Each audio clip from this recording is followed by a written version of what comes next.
एक साथ बोलेंगे ऊंची आवाज में, हे प्रभु मैं ऐसी आत्मशांति दो जिससे कि हम कष्ट को स्वीकार कर सके, जिन्हें हम बदल नहीं सकते। ऐसी हिम्मत दो उन कष्ट को बदलने की जिन्हें हम बदल सकते हैं। ऐसी सद्बुद्धि दो जो इन दोनों का भेद जान सके। हम किसे बदल सकते हैं? अपने आप को। हम किसे नहीं बदल सकते? दूसरों को। व्यक्तिगत विकास रचनात्मक प्रयत्न और उद्देश्यपूर्ण व्यवहार है जो पूर्व निर्धारित करता है चुनाव बदलाव जिंदगी की शर्तों पर जीने की क्षमता का।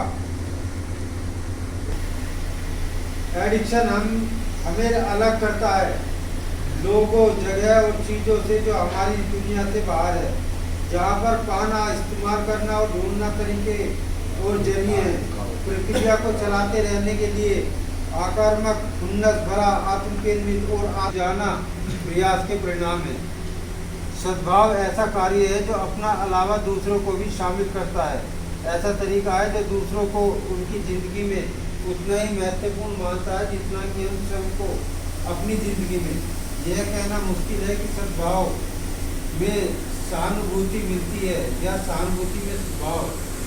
अगर हम सहानुभूति को दूसरों को में खुद को देखने की क्षमता स्वीकारें, स्वयं की पहचान खोए बगैर, तब हम दोनों में समानता पहचान पाते हैं। यदि हमने स्वयं को स्वीकार लिया है तो हम दूसरों को कैसे नकार सकते हैं? स्नेह समानता देखने से आता है। असहनशीलता उन भेदों का परिणाम है जिन्हें हम स्वीकार नहीं करते। हम निजी विकास में आज़ादी और सद्भाव का इस्तेमाल एक दूसरे के हम आध्यात्मिक और सांसारिक मूल्यों को जानते हैं। पूर्णता प्रकार से मिलाकर मांग करता है। सक्रिय एडिक्शन के अंत केवल पागलपन, संस्था और मौत है। सुधार में उच्च शक्ति और रहने के बारे करने की मदद द्वारा कुछ भी संभव है। रचनात्मक कार्य और रहस्य में प्रक्रिया नहीं है, हालांकि यह हमें हमारे अस्त व्यस्त को टूटे हुए व्यक्तित्व को पूर्ण निर्माण या पूर्ण संगठित करने की एक अंदरूनी कार्य है। सरल शब्दों में अक्सर इसके मायने उन पूर्वाभासों और अंतर्ज्ञान संवेदनाओं पर सुनना और उन पर स्वेच्छा से लगातार काम करते रहना, जिन्हें हम सोचते हैं कि वे दूसरों के लिए हमारे लिए लाभदायक होंगे।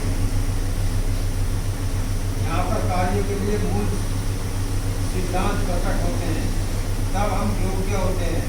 सिद्धांतों पर आधारित निर्णय लेने में जिनके हमारे लिए सच्ची कीमत है।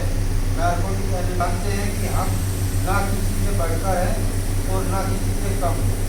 जो है वही रहने में हमारा वास्तविक मूल्य है। स्वयं और स्वयं के कार्यों की जिम्मेदारी के साथ आज़ादी की प्रमुखता हमारे जीवन में श्रेष्ठ प्रकट होती है। रोज अभ्यास द्वारा हम आज़ादी पाते हैं और बढ़ाते हैं। यह वह रचनात्मक कार्य है जिसकी कभी अंत नहीं होता। सद्भाव अवश्य हर आध्यात्मिक विकास की शुरुआत है।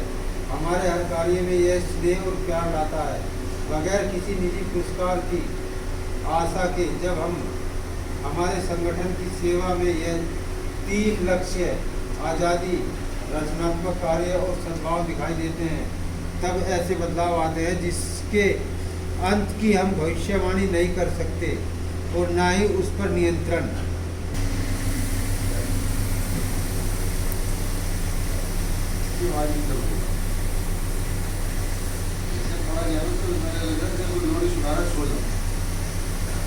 की इतनी संभावित परिभाषाएं हैं, जितनी सिर्फ